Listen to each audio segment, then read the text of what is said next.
State bank of India ఉద్యోగుల సమస్యలు మరోసారి దేశవ్యాప్తంగా చర్చనీయాంశంగా మారాయి. ఉద్యోగుల పెండింగ్ డిమాండ్లు, తీవ్ర ఇబ్బంది కొరత, ఇక అవుట్సోర్సింగ్ విధానాలు, పెరుగుతున్న పనిభారం వంటి అంశాలపై ఆందోళన వ్యక్తం చేస్తూ all India state bank of federation మే 25, 26 తేదీలో దేశవ్యాప్తంగా 2 రోజుల సమ్మెకు పిలుపునిచ్చింది. గత 29 ఏళ్లుగా మెసెంజర్ పోస్టుల భర్తీ జరగలేదని, దీంతో క్లరికల్ ఉద్యోగులపై అదనపు భారం పడుతోందని ఫెడరేషన్ ఆరోపించింది.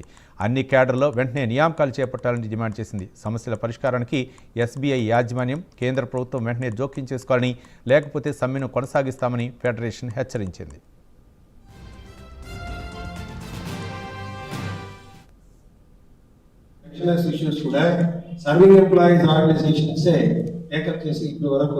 మాకు రావాల్సిన బెనిఫిట్స్ అని కూడా వచ్చినాయి. సో దాంట్లో ఒక భాగమే ఇదని కూడా నేను చెప్తాను.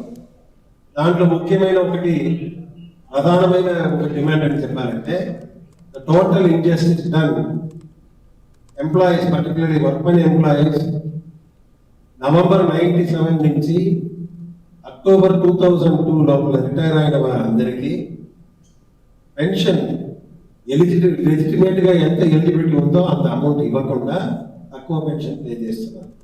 యాక్చువల్గా పే అన్నది మీదనే మనకు ఈ పెన్షన్ అనేది ఫిక్స్ చేయాలి. లాస్ట్ డ్రాన్ పే మీద 50% అనేది పెన్షన్ యాక్చువల్గా ప్రొవైడ్ చేయాల్సింది. ఆ పే కాంపనెంట్స్ అనేది ఒక 4-5 కాంపనెంట్స్ ఉంటాయి.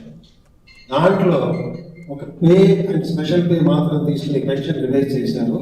97లో రిటైర్ అయిన వారికి మొట్టమొదటిగా రివిజన్ ఆఫ్ పెన్షన్ చేసినది కూడా డిసెంబర్ 2017లో, 20 ఏళ్ళ తర్వాత. రకరకాలుగా కోర్టు కేసెస్ ఉన్నాయి. దాంట్లో నేను రిప్రజెంటేషన్స్ చాలా ఇచ్చారు. All India state bank of India staff federation కూడా వారు ఇచ్చిన రిప్రజెంటేషన్ సైడ్లో పెట్టేసి డిసెంబర్ 2017లో మొట్టమొదటిగా రివిజన్ చేసినప్పుడు బేసిక్ పే, స్పెషల్ పే మీదనే రివిజన్ చేయడం అనేది జరిగింది.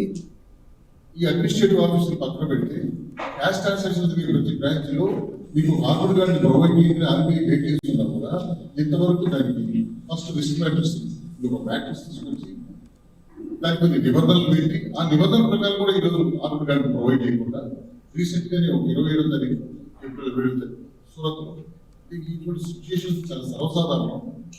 రీసెంట్ గా జరిగింది సూరత్లో జరిగింది ఒక డెకాయిటీ.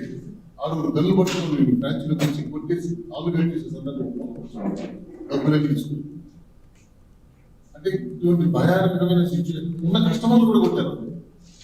స్టాఫ్నే కాదు, ఇటువంటి భయానకమైన సిచ్యువేషన్ జరుగుతున్నా ఆర్బీఐ ఇన్స్ట్రక్షన్స్ ఉన్నా మేనేజ్మెంట్ 6 గంటలు ఇంప్లిమెంట్ చేస్తుంది. ఇది కూడా